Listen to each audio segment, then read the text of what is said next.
Bonjour, je m'appelle Patrick Bernard. C'est tard l'après-midi, le 11 novembre 2010. Alors, aujourd'hui et hier, le gouvernement du Québec a annoncé ses plans pour le Turcot. Évidemment, ces plans-là sont inférieurs aux expectations des Montréalais. Alors, aujourd'hui, il y a eu une manifestation de mobilisation Turcot. Le piment était là, c'est un reportage spécial. On va écouter les voix de Derek Robertson, de Pierre Brisset et de Valérie Simard. Maintenant, on va aller à la manifestation. Turcot ne se fera pas sur notre dos. Turcot ne se fera pas sur notre dos. Turcot ne se fera pas sur notre dos. Le MPQ manque de vision, il est aveuglé par le béton. Le MPQ manque de vision, il est aveuglé par le béton. C'est quoi l'importance de la manif, là? L'importance de la manif, c'est de faire réaliser aux populations que le projet de Turcot ne répond pas aux objectifs ni aux besoins des citoyens du quartier qui demandaient une réduction de 20% de circulation dans le secteur, surtout généré par l'échangeur Turcot. Et d'après vous, c'est quoi la limitation majeure de ce qu'on propose maintenant? Bien, c'est que la limitation majeure, je crois, c'est que personne ou tout le monde refuse de regarder des alternatives.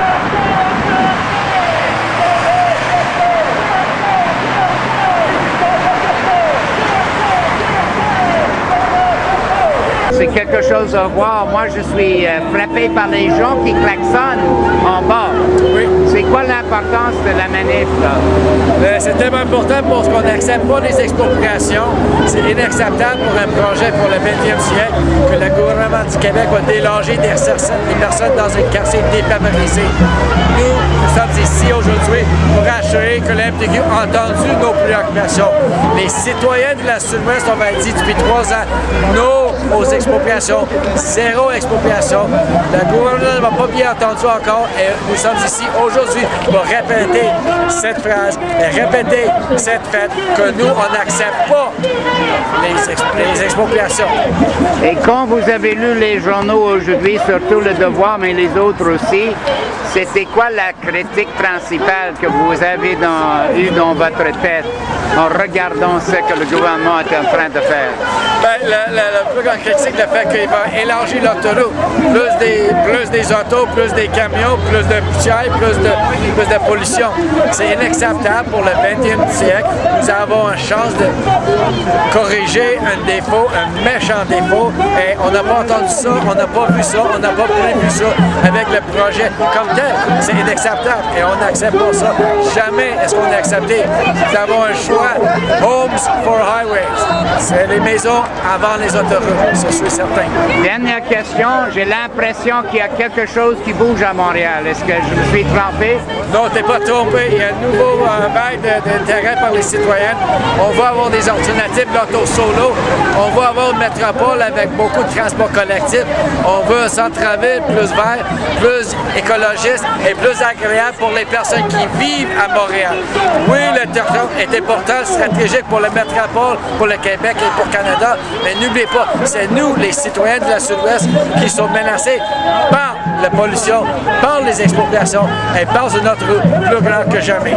Alors, Valérie Simard, vous êtes ici pour Mobilisation Turcot. Quelle est votre impression cet après-midi?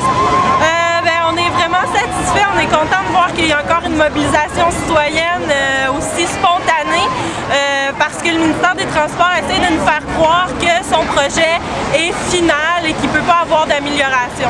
Mais nous, on croit fortement qu'il peut encore y avoir des améliorations. Il y a 1 an, le ministère nous disait qu'il ne pouvait pas faire mieux, qu'il ne pouvait pas exproprier moins que 167 bâtiments.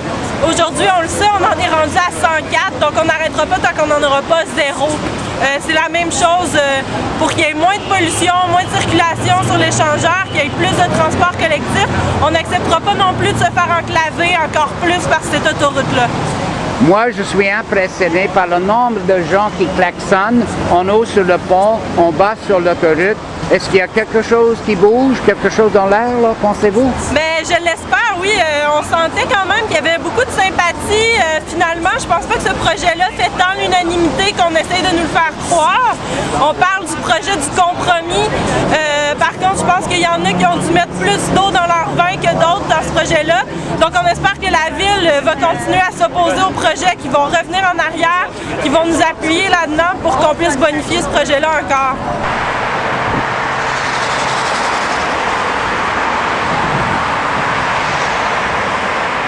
Sur le pont maintenant, il y a beaucoup de gens du sud-ouest. Oui. Moi, j'ai l'impression que tous ces changements touchent Notre-Dame-de-Grâce, touchent Saint-Henri, touchent même le sud-ouest de Westmount. C'est vraiment un problème global maintenant. Hein? Oui, oui. Effectivement, c'est un problème montréalais. C'est un problème montréalais parce qu'on n'a pas saisi la situation.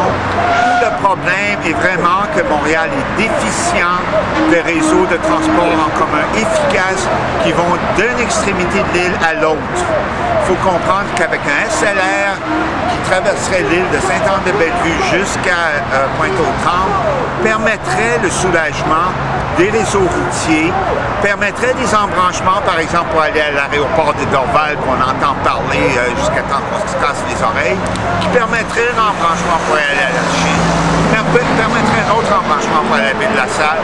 Dans l'Est, il y a sur P9, il y a une série d'autres embranchements qui pourraient tous converger sur cette ligne, l'épine dorsale ou le spine, comme on dit, d'un réseau de transport en commun efficace, centré sur le corridor Est-Ouest. C'est déjà une question que je vous ai posée dans la vidéo Le Défi Turcot. Oui. On a la capacité de construire ces chemins de fer. Oui. On a l'électricité.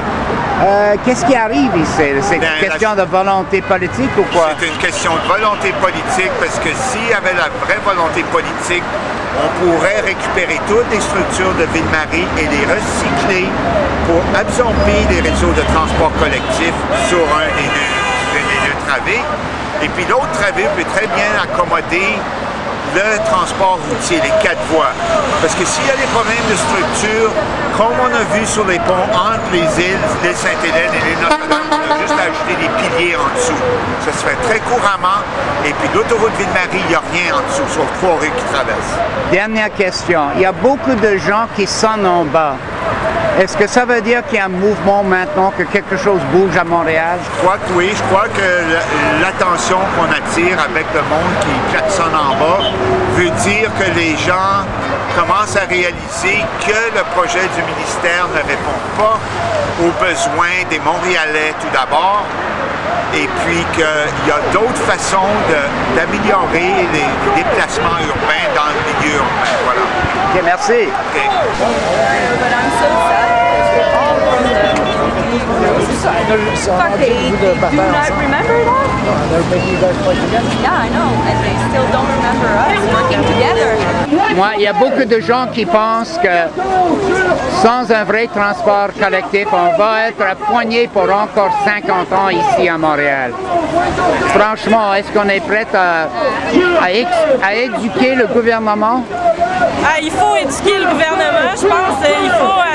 Il faut que les gens montrent qu'ils en veulent du transport collectif, que la raison pour laquelle ils prennent leur voiture pour venir travailler, c'est parce qu'il n'y a pas de transport collectif intéressant qui est offert. On en est rendu là. La Ville de Montréal, le ministère, le gouvernement du Québec, ils ont des cibles ambitieuses de réduction des gaz à effet de serre. Il va falloir que la parole suive les gestes éventuellement. Il faut offrir du transport collectif intéressant, réduire la capacité routière des échangeurs, des autoroutes pour que les gens aient le goût de prendre le transport collectif. Merci beaucoup. Merci beaucoup. Merci.